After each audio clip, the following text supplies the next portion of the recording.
What's up, gamers? Today we're going to be looking at the Dragon's Fist, which was lately added back to the event store for 1,680 gold.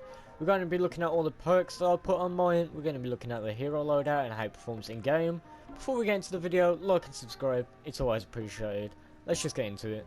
So its description reads: hardware heavy, a slow swinging hammer that deals fire damage with a powerful knockback, overhead smash heavy attack that does increased damage and knockback. Fire damage is effective against nature enemies but weak against water enemies.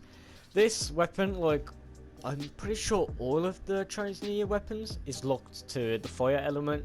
You can't get anything else but that. It has a high impact, 4,182. That's pretty high.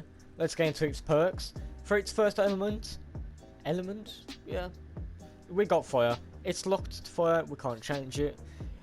For our second and third perks, we've got crit damage and crit rating, just because it's a standard crit build for any old weapon. For our fourth perk, we've actually got damage, because there's not much else that we can put on which would be useful for this weapon. We could always put impact, but it has such a high impact already, it won't make such a difference. We've got movement speed, we could run that if we wanted to do less damage, but ultimately we'd be running around not doing as much damage as we possibly could. So then our next perk is 40% damage to stun, staggered, frozen and knockdown targets. This is going to be good against knockdown targets because our impact is so high. Landing 5 hits in a row on a single target causes a small explosion, damaging enemies within a 0.5 tile radius of the targets for 70% damage. That is going to be good against massive targets like smashers and blasters. I'm really not good at talking today. And possibly takers if you can get up close with them. So let's go and check out our hero build and then we'll get into game. I mean, the reason I'm not talking well is because I'm actually recording this at 11 at night and I completely forgot that I was supposed to upload today. Let's hope that I can push out some decent content before the end of the day. So for our commando, we've got Breakbeat Wildcat. I find Breakbeat Wildcat is very excellent with a lot of melee hardware. She gets the Rocking Riff, which increases damage by 50%, and the melee attack speed by 32%. I don't think she works as well with swords, because there's a lot of other good builds that you can run with swords. With there isn't as much freedom, so just slap Breakbeat. You great damage. Eliminating 4 enemies in 9 seconds, grants Rocking Riff. Team perk got Preemptive Strike. I love this team perk. Increases damage by 6.5% against 4 enemies for every hero with at least 4 stars, which is every hero, so 5 times 6.5, which is going to be 32 point...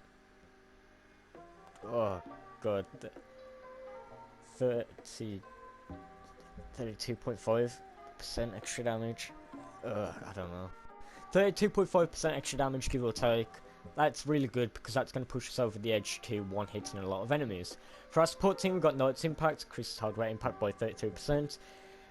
Actuated attacks increases hardware damage by 17%. Monster Smash increases life leech with melee attacks and going constructor by up to 15% based on the percentage of your missing health. Obviously it doesn't account for going constructor because Breakcat doesn't have that. See, we have Assassination, dealing melee weapon damage, grants 1 stack of Assassination. Assassination lasts 5 seconds and increases melee weapon damage by 4.5%. More weapon damage, great. Then we have Soaring Claws, one of the best melee perks in the game, or at least it used to be before it got nerfed. Adds 3% of current health to melee weapon damage. Man, I missed when that was 5%. For our gadgets, we've got Stationary Hover Turret and Adrenaline Rush. And let's just get into game. Well, I found something even better, a Nature Smasher. 2, 3, 4, 5, 6, 7, 8, 9, 10, 11, 12, 13, 14, 15, 16, 17, 18, 19 hits without Rocking Riff, and that was while it was stunned and staggered because of our high impact. That is not the best. That is not the best. Got a Nature Husk there. I hit quite a lot. You can pause the video for the exact number. I didn't quite catch it. Riot Husks are going to be an issue. That just isn't going to be nice. Overall, this weapon doesn't perform the greatest. It is surprisingly one of the better weapons of the set. We do have the Dragon's Roar, which is by far the best weapon in the set, trust me. But compared to some of the other weapons, this isn't bad. But a lot of other weapons in the set are very gimmicky, like the Dragon's Claw, for example, which shoots fireworks.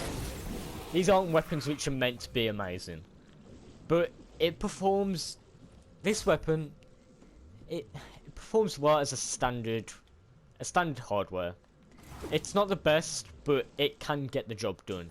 Can. And it's not the most efficient way of doing it. So... I hope that answers whatever questions you had walking into this video. It's a decent weapon. Yeah, decent. I do recommend getting it though, just so that you have it for the collection book, if you don't have it already. If you do have it for the collection book, maybe get another one and try it out again. You might like it compared to what it was a year ago, or 2 years ago, or the last time you saw it. And that's about it for this video. Thanks for watching, like, subscribe. Maybe even notifications bell. I've never asked that, but you know, it's there. I do upload sometimes. Okay, bye.